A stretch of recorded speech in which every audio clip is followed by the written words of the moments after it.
Hello दोस्तों, कैसे हो। आई होप इंटीग्रेशन तुम्हें बहुत अच्छे समझ में आ गया होगा। अब हम इंटीग्रेशन की एप्लीकेशन देखेंगे, ये कहाँ यूज़ होता है ये इंटीग्रेशन। देखो, हमने क्या देखा कि एस होता है डिस्प्लेसमेंट। अगर हम एस का डिफरेंशिएशन करें यानी कि d s by d t करें तो मुझे मिल जाएगी वेलोसिटी, हाँ या ना। अगर एस का डिफरेंशिएशन करें तो मुझे मिलेगी वेलोसिटी। हमें पता है डिफरेंशिएशन का होता है उल्टा इंटीग्रेशन। तो अगर हम वेलोसिटी का इंटीग्रेशन करें तो मुझे मिल जाएगा डिस्प्लेसमेंट। तो डिस्प्लेसमेंट हो जाता है वेलोसिटी का इंटीग्रेशन टाइम के रेस्पेक्ट में। तो वेरी इंपॉर्टेंट फॉर्मूला कि displacement is equal to integration of v d t. Displacement is equal to integration of v d t. समझ में आई बात? ठीक है। अच्छा, क्वेश्चन करते हैं इस पे बेस्ड। ठीक है, नोट कर लो, वेरी इंपॉर्टेंट क्वेश्चन करेंगे इस पे बेस्ड। तो सिंपल चीज दिमाग में रखोगे यार, इसका डिफरेंशिएशन वेलोसिटी, तो वेलोसिटी का इंटीग्रेशन डिस्प्लेसमेंट, इसका जस्ट रिवर्स। ओके,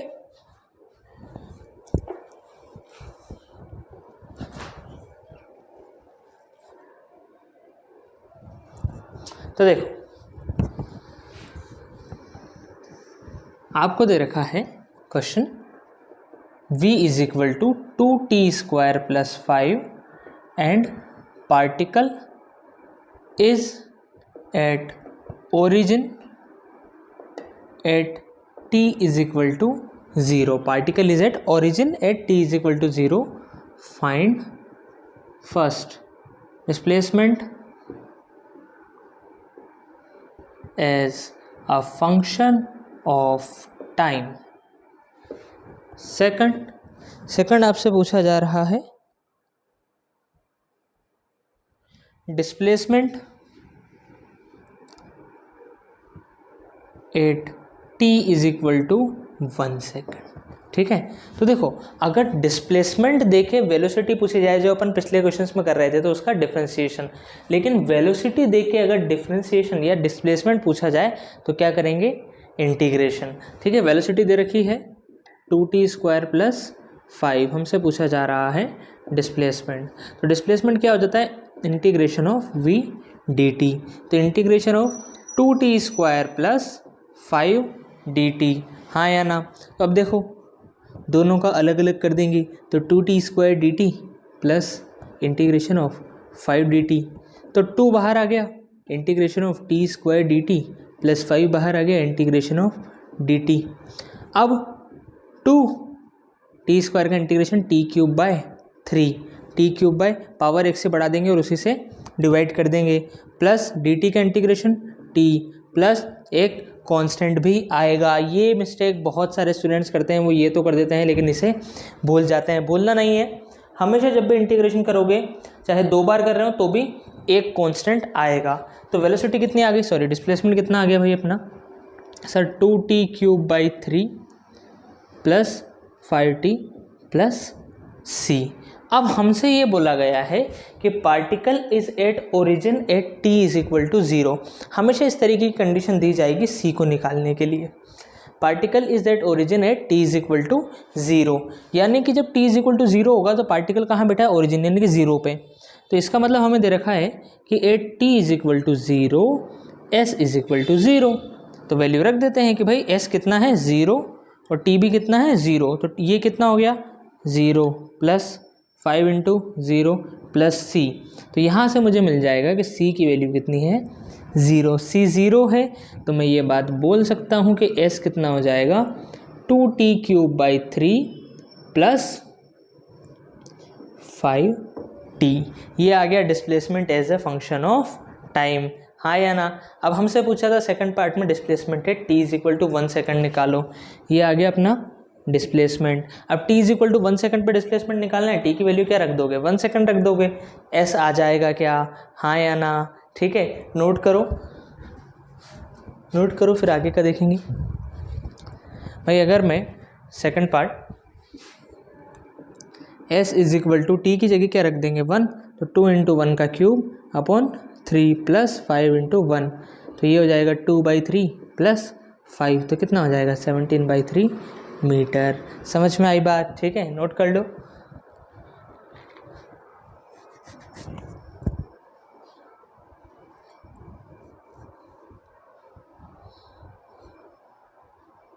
अब एक अच्छा क्वेश्चन करते हैं इस पे।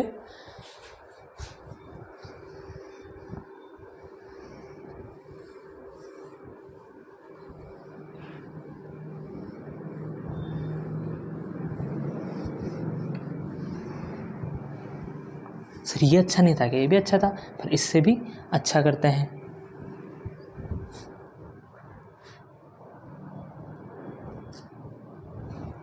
v is equal to A T plus B T square. Question है find the distance travelled between t is equal to 1 to t is equal to 2 second. t is equal to 1 second से 2 second के बीच में कितनी distance travel की, ये अपन को निकालना है। ठीक है, इसे कैसे निकालते हैं, देखो हमसे पूछ रहा है डिस्टेंस या डिस्प्लेसमेंट, एक ही बात है। ठीक है, जब हम इंटीग्रेशन या ये वाली बातें करते हैं तब डिस्टेंस डिस्प्लेसमेंट सेम हो जाते हैं। अच्छा, अब देखो s क्या हो जाएगा, इंटीग्रेशन ऑफ v dt। अब हमसे कहाँ से कहाँ पूछ रहा है, t इज इक्वल टू 1 से t इज इक्वल टू 2, बहुत ध्यान से समझना। t इज इक्वल टू 1 से t इज इक्वल टू 2, जब टाइम की रेंज दे दे ना, जब हमें टाइम की रेंज दे दे तो हम वो रेंज यहाँ लिखते हैं कि भाई टाइम कहाँ से कहाँ, 1 से लेके 2 तक, इस तरीके से। अब इंटीग्रेशन करेंगे तो देखो इंटीग्रेशन ऑफ v की जगह क्या रख दिया, 80 plus B T square d t. ये क्या हो जाएगा, इंटीग्रेशन ऑफ 1 से 2 80 d t plus integration of 1 से 2 b T square d t. ये क्या हो जाएगा, a बाहर आ जाएगा इंटीग्रेशन के, तो इंटीग्रेशन ऑफ 1 से 2 T D t plus b बाहर आ गया तो 1 से 2 टी स्क्वायर डी टी। अब t का इंटीग्रेशन पता है क्या, पावर 1 से बढ़ाएंगे और उसी नंबर से डिवाइड, तो a ऐसा का ऐसे t का इंटीग्रेशन t स्क्वायर बाय 2, और ऐसे ही b ऐसा का ऐसे ही टी स्क्वायर का integration T cube by 3, power 1 से बढ़ाएंगे और उसी नंबर से डिवाइड। अब ये जो 1 से 2 है इसे इस तरीके से लिखते हैं कि भाई इसका इंटीग्रेशन करा ना, तो यहाँ 1 यहाँ 2, ऐसे ही यहाँ 1 यहाँ 2, ऐसे कि भाई a बाहर आ गया था, t का इंटीग्रेशन टी स्क्वायर बाय 2 1 से 2, टी स्क्वायर का इंटीग्रेशन टी क्यूब बाय 3 1 से 2। ठीक है, अब देखो अब क्या करेंगे, जब भी हमें इस तरीके से करना होता है तो फाइनल इंटीग्रेशन हो गया अपना। अब t की जगह एक बार 2 रखो, फिर माइनस t की जगह 1 रखो, जैसे a ऐसा का ऐसा ही t की जगह क्या रखना है 2, तो 2 स्क्वायर बाय 2 माइनस t की जगह क्या रखना है 1 स्क्वायर बाय 2 प्लस b ऐसा का ऐसा ही t की जगह क्या रखेंगे 2, तो 2 का क्यूब बाय 3 माइनस t की जगह क्या रखेंगे 1 का क्यूब बाय 3। समझ में आया? इससे बोला जाता है इंटीग्रेशन विद लिमिट्स। ठीक है, या फिर डेफिनेट इंटीग्रेशन, जब हम इन वैल्यूज़ के साथ इंटीग्रेट करते हैं कि भाई इंटीग्रेट कर दिया, और जब ये वैल्यूज़ रहती है ना, जब सी नहीं आता है पिक्चर में, हम बार बार प्लस सी लगाते हैं, जब हम वैल्यूज़ के साथ इंटीग्रेट कर रहे हैं तब सी नहीं आता है। तो ये 1 से 2 बाद में इंटीग्रेट कर दिया, अब टी की जगह एक बार 2 रखो, फिर माइनस टी की जगह 1, फिर टी की जगह 2, फिर माइनस टी की जगह 1, तो कितना हो जाएगा, हो गया a, हो गया 2 माइनस 1/2 प्लस ये हो गया 8/3 माइनस 1/3, तो ये कितना हो जाएगा 2 2 जा 4 माइनस 1 3, तो 3a/2 माइनस 7b/3। समझ में आया? तो डिस्प्लेसमेंट कितना, डिस्टेंस कितना ट्रेवल किया होगा, इतना। जब भी टाइम रेंज दे दी जाए तो उस रेंज में हमें इंटीग्रेशन करना है। कुछ भी डाउट है तो बताओ मुझे, ठीक है। और आगे बढ़ते हैं अब अपन।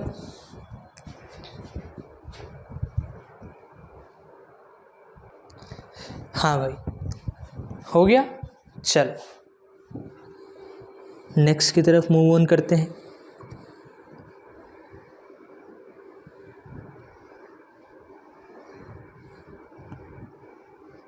और वो क्या है, समझो। हमने देखा था, क्या देखा हमने कि सर डिस्प्लेसमेंट से वेलोसिटी चाहिए तो क्या करोगे, डिफरेंशिएशन करेंगी, और वेलोसिटी से डिस्प्लेसमेंट चाहिए तो क्या करोगी सर, इंटीग्रेशन करेंगी। क्या करेंगे, इंटीग्रेशन। सेम अगर वेलोसिटी से एक्सेलरेशन चाहिए था, वेलोसिटी दी होती, एक्सेलरेशन निकालना है तो क्या करते थे, differentiation of velocity. Differentiation of velocity with respect to time क्या था, एक्सेलरेशन। अगर एक्सेलरेशन से वेलोसिटी चाहिए तो डिफरेंशिएशन का उल्टा, यानी कि वेलोसिटी हो जाएगी integration of A D t. समझ में आई बात। अगर एक्सेलरेशन से वेलोसिटी निकालनी है तो इंटीग्रेशन कर दो, वेलोसिटी से डिस्प्लेसमेंट निकालना है तो इंटीग्रेशन कर दो। तो वेरी इंपॉर्टेंट फॉर्मूले यहाँ पे लिख लो, इम्पोर्टेंट फॉर्मूले। V is equal to ds by dt and A is equal to dv by dt। हाँ या ना। ऐसे ही S is equal to integration of v dt, इसका just opposite, and V is equal to integration of A dt। बात समझ में आई, ठीक है, नोट कर लो। छोटी छोटी सी बातें हैं, बाकी तो प्रैक्टिस है।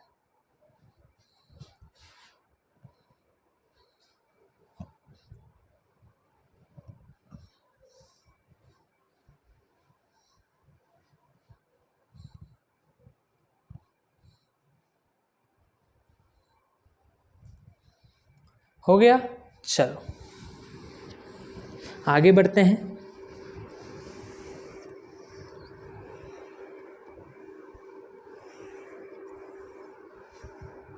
आते हैं एक क्वेश्चन की तरफ कि if a is equal to 2t, find velocity as a function of time if initial velocity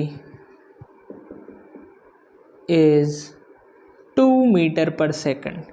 if initial velocity is 2 meter per second, तुमसे वेलोसिटी पूछ रहा है as a function of time, तो कैसे निकालेंगे भाई, देखो v हो जाएगा, a दे रखा है, इंटीग्रेशन ऑफ a dt, तो v हो जाएगा इंटीग्रेशन ऑफ 2t dt, तो 2 बाहर आ जाएगा इंटीग्रेशन से, t dt का इंटीग्रेशन क्या हो जाता है, t square by 2 plus c, तो 2 से 2 कैंसिल, वेलोसिटी आ गई अपनी t स्क्वायर प्लस c। अब हमें दे रखा है कि initial velocity 2 metre per second है। मैं तुम्हें बार बार बोल रहा हूँ कि या तो वो टाइम की रेंज देंगे कि 1 से 2 के बीच में, या फिर वो तुम्हें एक कंडीशन देंगे जिससे तुम c को निकाल पाओगे। तो उसने दे दिया हमें initial velocity 2 metre per second. Initial velocity मतलब velocity t is equal to 0, कितनी दे रखी है, 2 मीटर पर सेकंड। यानी कि वेलोसिटी जब हम t 0 रखेंगे तो t 0 कितना है भाई, 0 का स्क्वायर प्लस c, और कितनी है वेलोसिटी 2, तो 2 इज इक्वल टू 0 का स्क्वायर प्लस c, तो c कितना आ जाएगा, c आ जाएगा 2। बात समझ में आई। इस कंडीशन का यूज़ करके मैंने c निकाला है। क्लियर है बात, c आ गया, पुट कर दो, तो वेलोसिटी कितनी आ गई, t स्क्वायर प्लस 2। वेलोसिटी है t स्क्वायर प्लस 2। अब वो पूछ लेता कि भाई वेलोसिटी निकालो, t is equal to 1 second पे, तो 1 का स्क्वायर 1 प्लस 2 यानी कि 3 मीटर पर सेकंड। समझ में आई बात, ठीक है, नोट करो।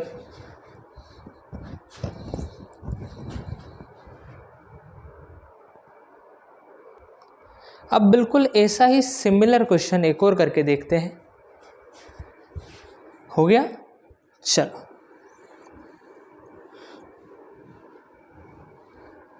ये बहुत इंपॉर्टेंट चीज़ है सी वाली, ठीक है, यही गलती होती है जनरली स्टूडेंट से। क्वेश्चन है if a is equal to 5t, find velocity as a function of time if initial velocity is 0 metre per second. खुद से ट्राई करो एक बार वीडियो पॉज करके, ठीक है, पिछला क्वेश्चन अच्छे से समझो और फिर खुद से ट्राई करो। हो गया, देखो सर एक्सेलरेशन दे रखा है, वेलोसिटी पूछ रहा है, ठीक है, तो एक्सेलरेशन का क्या फॉर्मूला हो जाएगा, integration of v dt। Sorry, velocity का क्या फॉर्मूला हो जाएगा, इंटीग्रेशन ऑफ a dt। हाँ या ना, समझ में आई बात। अब एक्सेलरेशन की वैल्यू रख देंगे 5t dt, 5 बाहर आ गया इंटीग्रेशन के, तो t dt, t का इंटीग्रेशन क्या हो जाता है t² प्लस c। तो वेलोसिटी आ गई अपनी 5t² प्लस c। अब हमें c निकालना है, तो उसके लिए उसने कंडीशन दे रखी है कि इनिशियल वेलोसिटी इज 0, यानी कि t = 0 पे वेलोसिटी कितनी है 0 है। तो रख देते हैं यहाँ पे कि भाई 8t = 0, वेलोसिटी कितनी है 0, तो 0 = 5 × 0² प्लस c। तो ये कितना हो गया 0 हो गया, तो 0 + c = 0। तो इसका मतलब c कितना आया, c आ गया 0। इसे यहाँ रख दो तो c 0 हो गया। तो वेलोसिटी कितनी आ गई 5t²/2। पहले c कितना आया था 2 मीटर/सेकंड आया था, अब कितना आया 0। तो 0 रख दिया अपन ने, वेलोसिटी कितनी आ गई 5t²/2। समझ में आई बात? ठीक है, नोट करो।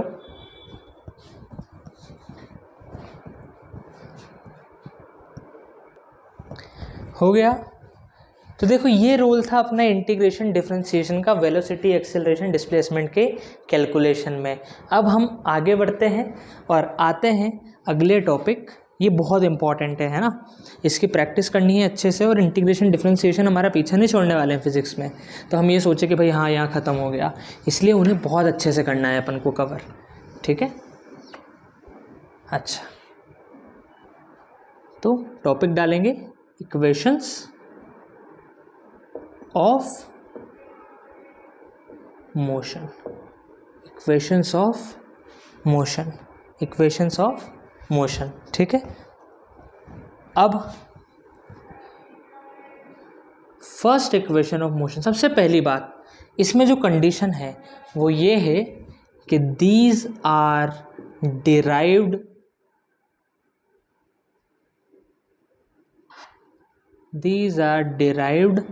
by assuming that acceleration is constant.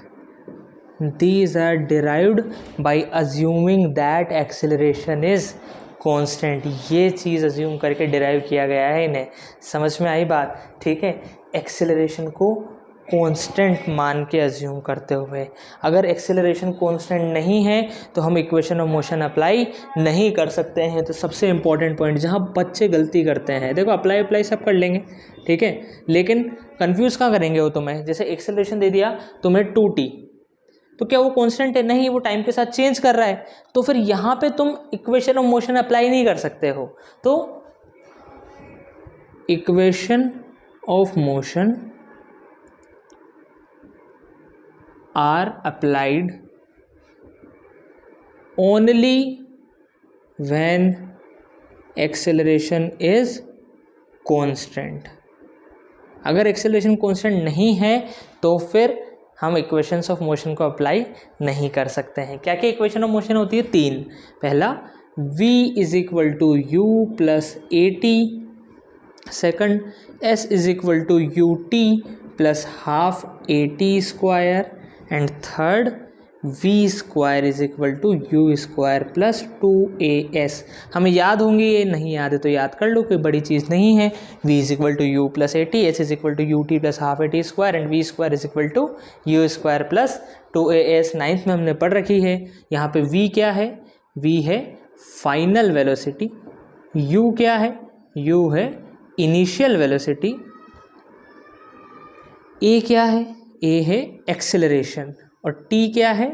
Time, और s क्या है? डिस्प्लेसमेंट या डिस्टेंस। सर हमने तो ये पढ़ा था कि दोनों अलग अलग होते हैं। फिर देखो, जब भी हम इक्वेशन ऑफ मोशन लगाते हैं जनरली तो एक ही डायरेक्शन में मोशन होता है। जब एक ही डायरेक्शन में मोशन होता है, जनरली नहीं, हमेशा हम इक्वेशन ऑफ मोशन तभी लगाएंगे जब एक ही डायरेक्शन में मोशन होगा। और अगर एक ही डायरेक्शन में मोशन हो रहा है तो डिस्टेंस, डिस्प्लेसमेंट एक ही बात, स्पीड, वेलोसिटी एक ही बात। तो हमेशा इनिशियल वेलोसिटी बोलें या इनिशियल स्पीड बोलें, फाइनल वेलोसिटी बोलें या फाइनल स्पीड बोलें, एक ही बात है। क्यों? क्योंकि motion is in single direction. ठीक है, एक ही डायरेक्शन में मोशन हो रहा है। नोट करो, ठीक है। फिर कल की क्लास में हम इन पे न्यूमेरिकल्स करेंगे। ठीक है, चलो आज इतना ही, बाय बाय।